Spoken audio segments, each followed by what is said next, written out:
Video देखने से पहले चैनल को सब्सक्राइब कर लें। कहानी का शीर्षक तीर्थराज प्रयाग में पुनर्जन्म, भाग 1। बुलावा साल 2025 का आरंभ हुआ ही था कि जगदीश बाबू ने एक सपना देखा।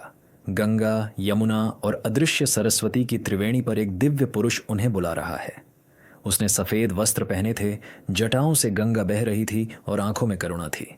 वह कोई और नहीं, स्वयं भगवान शंकर प्रतीत हो रहे थे। उन्होंने कहा, जगदीश, समय आ गया है, आओ प्रयागराज। तुम्हारा पाप भी गंगा में धुल जाएगा और तुम्हें जीवन का सत्य भी मिलेगा। सुबह उठते ही जगदीश की आंखें नम थीं। 65 वर्ष की उम्र में उन्होंने पहली बार जीवन में इतना स्पष्ट सपना देखा था।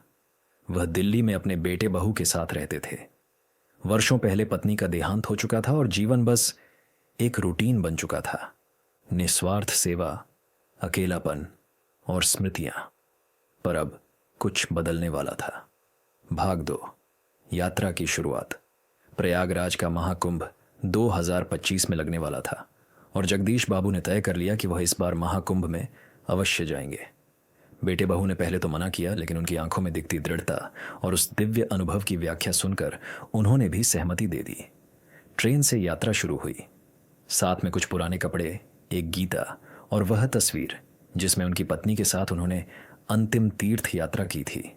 वह यात्रा अब स्मृति बन चुकी थी, पर यह नई यात्रा शायद पुनर्जन्म की ओर थी।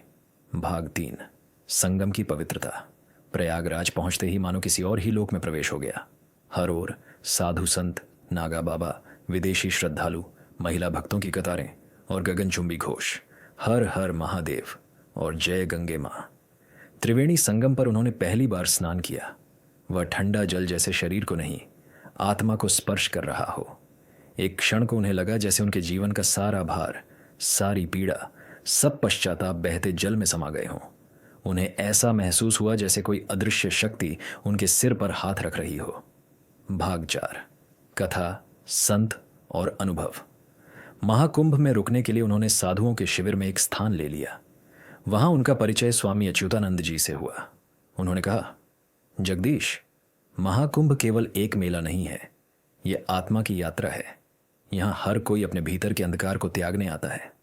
स्वामी जी के प्रवचनों में वह ध्यान लगाते, कथा सुनते, समुद्र मंथन, महादेव का विषपान, गंगा का धरती पर अवतरण और अंत में वही मोक्ष की प्राप्ति। हर शाम गंगा आरती में उनकी आंखों से आंसू बहते। ये आंसू दुख के नहीं, उस दिव्य मिलन के थे जिसकी तलाश उन्हें वर्षों से थी। भाग 5, जीवन का नया अर्थ। महाकुंभ में 1 सप्ताह बीत चुका था।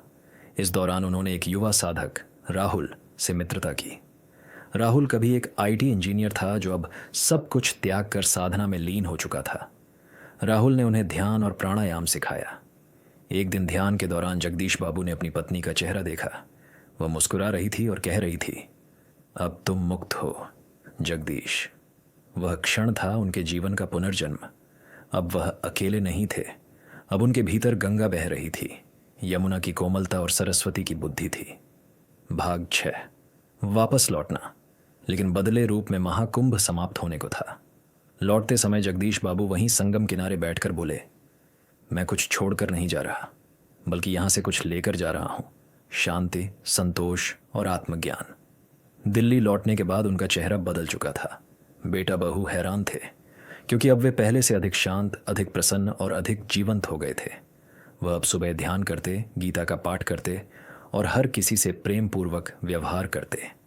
भाग 7, अंत या आरंभ। कुछ महीनों बाद वह फिर प्रयागराज लौटे, इस बार महाशिवरात्रि पर। वही संगम, वही दिव्यता, लेकिन अब वह एक याचक नहीं, एक साधक बनकर लौटे थे।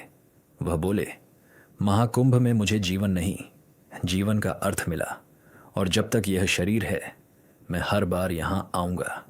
मैंने आपकी कहानी तीर्थराज प्रयाग में पुनर्जन्म को एक सुंदर भावनात्मक रूप में टेक्स्ट डॉक्यूमेंट में तैयार कर दिया है। अब मैं इसे पीडीएफ में बदलकर आपको दे सकता हूँ। बस बताइए, आप इसे मोबाइल पर पढ़ने लायक सिंपल